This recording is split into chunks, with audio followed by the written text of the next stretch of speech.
As promised, the Black Mamba himself is on the line, the one and only Kobe Bryant. What's going on, big time? How are you, man? Yo, what's going on, my man? How you doing? I'm very happy, Kobe. I mean, I know I used to lie. I used to lie and tell you that I didn't give a damn about the West Coast because I was from New York City. But damn it, I love L.A. and this is special.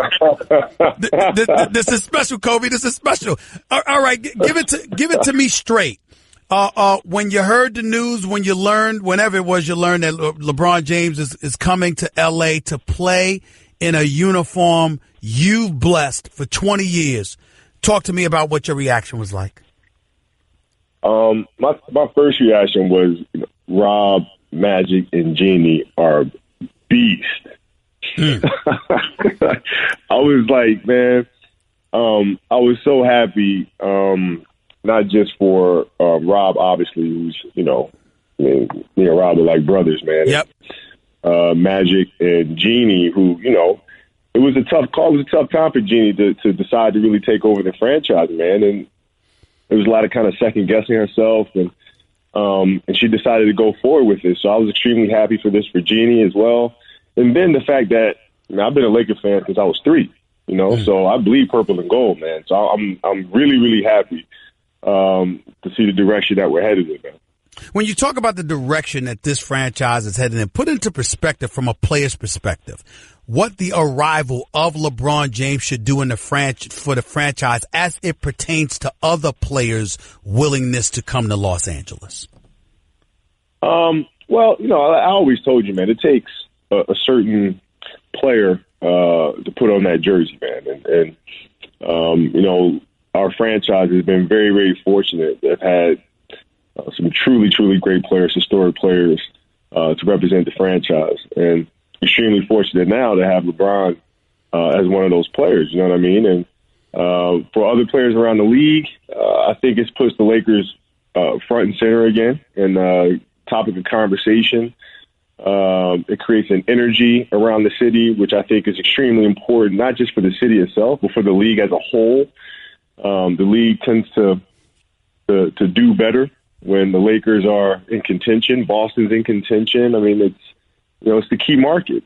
And for us to have a player like LeBron here just creates so much energy. And, players like Lonzo and Kyle and the others now have that really good pressure to push them forward sooner rather than later. And I can't wait to see them respond to it. It's going to be terrific.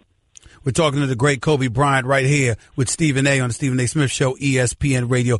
Kobe, go back to what you were alluding to, because it's not the first time that you've said that throughout your career. I remember when, Dwight Howard was a Laker and he was a free agent and people were talking about pitching for him or whatever. You said it back then. It takes a special person. It got to be a different kind of person to put on that uniform and to look forward to it. Talk to me about the allure, the pressure, or whatever words you want to use that comes with being a member of the Los Angeles Lakers, being the marquee, rather, for the Los Angeles Lakers. What does that require?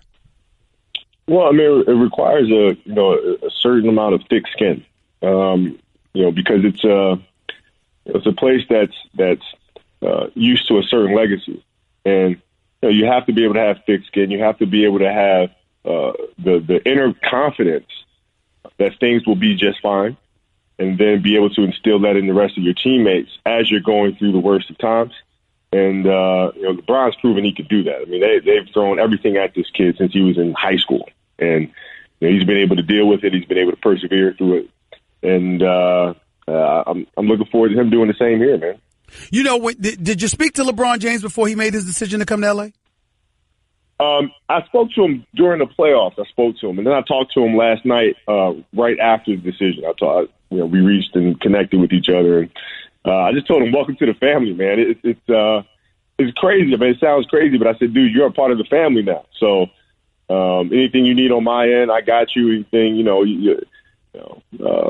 whatever the case may be, I'm here for you, man. And I was just wishing him and his family the best and look forward to seeing them when they get in. Now, clearly you have a different attitude and a different mentality than most people would expect at least some marquee stars, would have. Like, for example, you said, welcome to the family, welcome here. When we think about the greatness of Kobe Bryant or the greatness of any player, when they've been the face of a franchise so long and they've been the marquee, even after retiring, while rooting for a particular player, sometimes you find situations where somebody might want you to be successful, but not quite as successful as they have been or they were when they were playing. You don't appear to have that problem, that issue at all, particularly when it comes to LeBron James. Talk about that for a second, your willingness to root for him and to root for anybody in a Laker uniform. Where does all of that emanate from? Because I'm genuinely a Laker fan. Like, I don't think people really understand that, man. I was a diehard Laker fan as a kid, man. Like, so it's Laker to me above all, and Laker is family. Dr. Bush treated me like family. Jeannie, everybody treated me like family. I love the Lakers with all my heart, man. It has nothing to do with anything else other than watching the Lakers be successful.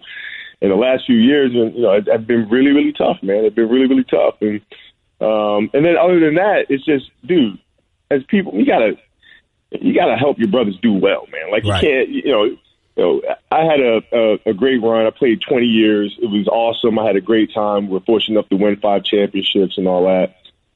Now it's somebody else's time, and that's what the Lakers have always been about, right? When I came here, Magic welcomed me with open arms, man. Me and Shaq, and we're able to carry on the tradition with Magic's support and Kareem's support. And certainly, it's our responsibility to pay that forward, man. So anything that I can do whatsoever to help Brown bring a championship back to the city of LA, man, I'm all for it. How much, if everything, does that have to do with you never buying in to the debates, LeBron versus MJ, LeBron versus Kobe, etc.? You've never entertained those comparisons or whatever. And on many occasions, or at least a few occasions that I can recall, you went on Twitter and you tried to educate and enlighten us all about how that's not a comparison we needed to throw out there. Was that thought process the impetus behind you taking those positions that you took publicly? No, not really. I just think, I don't like wasting my time on debates that people can't definitively win. It just doesn't make any sense to me, although it's entertaining to have them.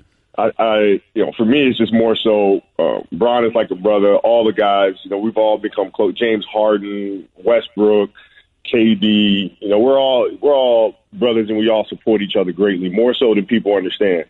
And, Michael was extremely supportive of me when I first came into the league. And so you got to pay that forward, no matter what people say, no matter who they have in a conversation. For us, I really don't care. I mean, it's really about helping each other and pushing the game forward. And, that's what I'll continue to do. And look, Kobe Bryant, when did that brotherhood really elevate itself to another level? I'm thinking about the Olympics in Beijing in 2008, but, people have alluded to things happening there when all of you guys were on a team together, hanging out with one another, building that camaraderie. Was it before? Was it after? Was it during that time? When did this relationship really percolate to another level? Well, I mean, most of the guys have known each other a long, long time, going back to high school. So, when I joined the team in 2008, it was my first time getting to know any of them. And you got to remember, I was deep in the trenches. I mean, we just lost to the Celtics in the finals, and my mind is obsessively thinking on getting this gold medal and then getting some NBA championships, right? So I'm already in the hunt. But Brian he's one of those guys who's very outgoing, man. He's a people's kind of a person, right? And so being around him, you have a good time. I got a chance to know him and his family and the rest of the guys, D Wade, Melo, and those guys. And that's when the bond started. And we started helping each other out. He started getting up early in the morning, working out with me and things of that sort. And that's when my respect grew tremendously for him and for the rest of the guys on the team. Kobe Bryant right here with Stephen A. on ESPN Radio. Getting back to the Lakers on the court, LeBron James' arrival to the Los Angeles Lakers does what for this team next season as you scour the rest of the Western Conference? I mean, you got detail on the ESPN Plus app. You've been doing great things, breaking down players' strengths, weaknesses, things of that nature. Did a phenomenal job with that. As you scour the Western Conference specifically for this Los Angeles Lakers squad, how are you feeling about them right now with the addition of LeBron James? Well, I mean, if you look at the positions, I mean, they have a lot of versatility, offensive versatility, guys that can play make, can create opportunities for themselves and for others, but can understand how to move without the ball. I mean, that's extremely important. I think that the true test, because it's such a young team, the true test comes on the defensive end of the floor. Okay. That's where the learning curve has to pick up substantially. And that's what LeBron's actually really, really great at, and talking on the defensive end of the floor, his energy on the defensive end of the floor. And I think that's going to speed up the learning curve for our young guys tremendously. And so the defensive end of the floor is where I really, really look for them to make some big changes. And if they do that, I mean, who the heck knows, man? LeBron's going to keep you in most of these ball games. And because of that, you'll always have a chance to be successful at the end. Let me ask you to put on your GM hat for a quick second, Kobe Bryant. If you're the Los Angeles Lakers right now, you've got cap space for another max player. You can make deals. You can stand pat, wait until next summer, the class of 2019, Kyrie, Klay Thompson, Karl Anthony Towns, Jimmy Butler. This year, Kawhi Leonard is on the record. It's basically stating, all the reports are stating he wants to be in Los Angeles. If you're Magic Johnson and Rob Pelinka, what do you do right now? Well, I can speak from personal experience because I've known Rob forever. Okay. And I know Rob long enough to tell you that he has thought of plan A through Z, and he has carved it a million different ways from that. Okay. So he is extremely well prepared for whatever direction they decide to go in. And I think he's going to read the lay of the land and see what opportunities present themselves. But from those opportunities, he's already thought about those millions of times. So there's nothing that's going to surprise him, and he'll be ready for whatever happens. Let me put you on the spot here for this quick second, because Rob Pelinka was your representative, not just your friend, but your rep as well. And obviously he's somebody you trust profoundly. And he was one of the best agents in the business. Let's just give love and credit where it's due, because he deserves it. Yep. But when you look at an agent becoming an executive, that was the trepidation of a lot of people. They didn't focus on it much because, of course, Irvin Magic Johnson is here. But we're looking at Rob Pelinka and saying it's one thing to be an agent because obviously he knows the ins and outs of everything, but it's another thing to transition and have to compete with GMs that you've been negotiating against for many, many years. Lord knows what you're going to be able to get done. How come why didn't you ever have any reservations about the job that Rob Pelinka would be able to do? Because I know how brilliant he is. Now, I've seen it firsthand. Now, I've been in negotiation rooms with him. You understand? Like, I know how his mind works. I know how he prepares. I know how he studies every single detail and nuance. I understand how he how he knows how human nature comes into play into these deals. Rob's brilliant, and so I had absolutely zero doubt. In fact, when I talked about it, I said, Rob, this is a fastball right over the middle of the plate for you. This is what he does, man, and so. They just when they hired him, they took a fish, they put him in water, and now that fish is swimming beautifully, man. And how do you feel about Magic Johnson? I mean, we've talked about Rob, we've talked about LeBron James, we've talked about some of these other players, but I think everybody recognizes the likelihood of LeBron James arriving to LA doesn't happen if Irvin Magic Johnson is not in the mix. Speak to me about your thoughts about Magic Johnson. Like think about this for a second. Like, Magic was always my favorite player growing up. Right. And so, let's think about this. He wins 5 championships with the Lakers, right? Yep. And then he becomes an owner, wins 5 more. Yep. Right. And then he steps away. He comes back now as president of basketball operations and is influential in bringing LeBron James back to LA. I mean, they might have to get this dude another statue. Do you have enough room for it at the Staples Center, man? Is there enough room? What Magic is pulling off, man, it's absolutely incredible what he's been able to do and the legacy that he's had for our franchise and he continues to have for our franchise. It's ridiculous, man. It's unbelievable. The Kobe Bryant that I know was about championships. You spoke, I believe it was on Twitter a few weeks ago, about LeBron needing to figure out a way to just win. He's in L.A. now. You were talking about a series, not necessarily his career, because he already has 3 championships. But now that he's in Los Angeles, he signed a 4-year deal. He's got an opt-out after year 3. What defines success? We know that championships define success for you. What defines success in your mind for these Los Angeles Lakers with LeBron and this squad over the next 3 to 4 years? Well, I think for Bron and for our franchise as a whole, we've always just focused on winning championships. I don't see that changing. I think, for us, him being inside the family, inside this circle, this community, the beautiful thing about this community is that we all support each other. Like, I remember speaking to Magic a few times about some of his journeys and challenges and what does he think, what is he seeing?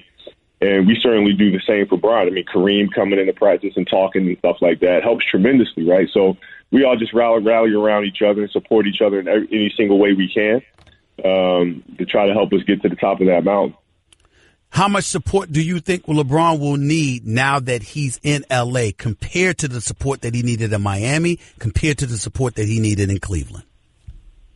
Well, it's not necessarily like what you need. It's just that anything helps. Like, sounding boards help, and guys that you can just bounce concepts off of help.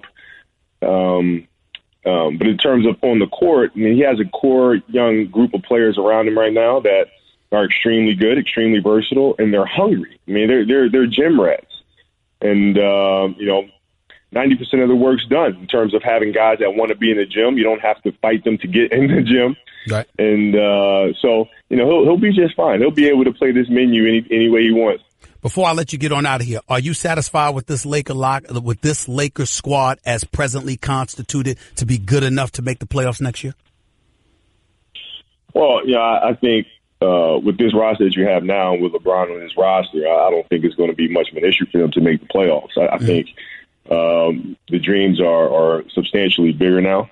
But like I said, LeBron accelerates the learning curve for these young guys. And they'll be able to learn a lot faster because they'll get a chance to watch him work every single day and how he comes to practice, how he takes care of his body, how he handles his nutrition and things of that sort. And they'll be able to learn really, really quickly, man. So this is really going to help Lonzo's growth. It's going to help Kyle's growth, and the rest of the guys are really going to develop quickly. I also think since only 2 games separated the 3rd seed from the 8th seed in the entire Western Conference, you've got all of those teams that the Lakers are in the same boat as with New Orleans, Utah, Oklahoma City, Portland, etc. But also with Houston, they lost your former teammate, Trevor Ariza, because obviously they had to resign your man Chris Paul, and now they got to take care of Clint Capella. Do you see Houston being somebody that can get caught by one of these teams in light of the fact that your guy Trevor Ariza is not going to be there any longer?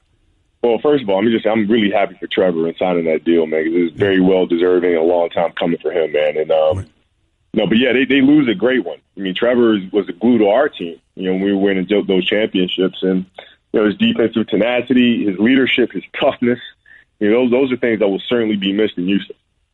Last question, detail. How many more of these you got coming down the pike, man? I need to know.